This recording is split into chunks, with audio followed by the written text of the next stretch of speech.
I remember speaking with you almost 10 years ago now, after a set of attacks in France, in Paris. There was the Charlie Hebdo attacks, the attack on a kosher supermarket, then the attacks when dozens of jihadists rampaged through Paris, massacred people at the Bataclan Theatre and the stadium and coffee shops. And I remember then asking you about, what does it take for the West to wake up to this reality? Because, you're aware of this reality because you grew up and you saw it firsthand, and you were a very unusual person in thinking your way out of it, which, is incredibly unusual. I would say that most Israelis today understand the reality that there's a group or groups of people who say, we want to kill you, and if they get the opportunity, they do. But the rest of the West seems to me, even all these years after we spoke about it, still is in a sleep. What would you say to Emmanuel Macron, Rishi Sunak, Joe Biden, Kamala Harris? What would you say to them to communicate to them that this is real? One of the biggest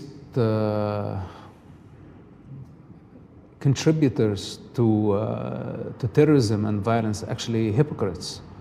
Because when we are hypocrites, we're not calling things for what they are. We see the Islamists' threat. We see what they're capable of doing. And when I say CIA, FBI, Homeland Security, other intelligence services in the West, most democracies in the West, they know the ideological dimension that motivates terrorists and terrorist attacks. But we prefer not to talk about it because it's Islamophobic, or because it's controversial, or we may offend the Muslims. So now we're submitting to their intimidation when we don't talk about it, when we don't challenge it, that this is not acceptable. It's not acceptable. Life depends on diversity. And the different is appreciated. Yes, we should have human discipline because we are not animals. But also we don't want someone acting as a sword of God, because then everybody would think that they have this authority, and the only outcome is bloodshed. We have the Muslims who live in the West, and I think there is no problem with that in principle. But don't enforce your religious identity, and when they do, we have to counter it. Like, for example, we cannot separate church and state and allow mosque and state to be united. We cannot just stay asleep while watching the Islamic hubs produce more extremists. And today, we have so many Islamic fanatics who actually preach through social media, through YouTube, and they are based in London, they're based in Paris, and they don't only advocate for a peaceful Islam, actually they are just preaching very dangerous, radical ideologies, the Muslim Brotherhood ideologies that is anti-West, that is anti-civilization, that is representing the 7th century mentality as an alternative to the modern world. And they are protected by the freedom of speech. But there has to be a limit to where you can preach such sick ideology.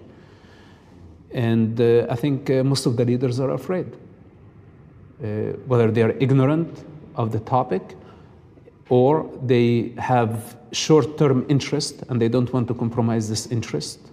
They don't want to offend Muslim countries like Saudi Arabia or like Qatar. They have their own calculations, but in the meantime, we cannot hide from the challenge, because Islamists are in the West, and they are waiting for an angry cause. And this is the dangerous thing about the Palestine. This is why one of the reasons that I came back and I came very strong against the Pro Palestine, because it's not about Palestine. There is no such a thing as Palestine. It's anti-West, and it's looking for an angry cause. Yeah.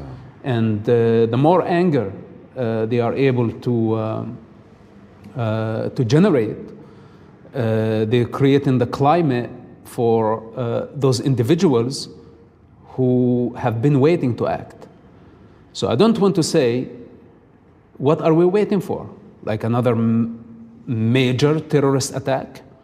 Then we are going to understand that we have an enemy within.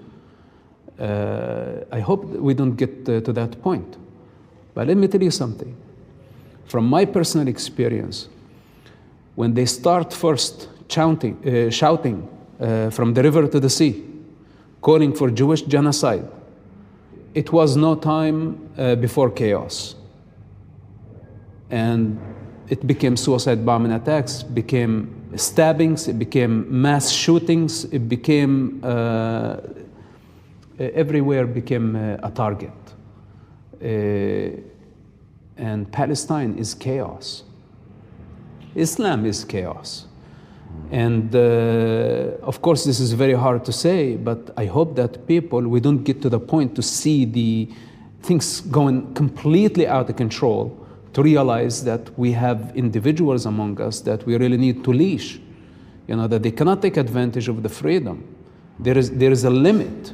You cannot advocate on behalf of terrorists and terrorist ideology by the name of freedom of speech.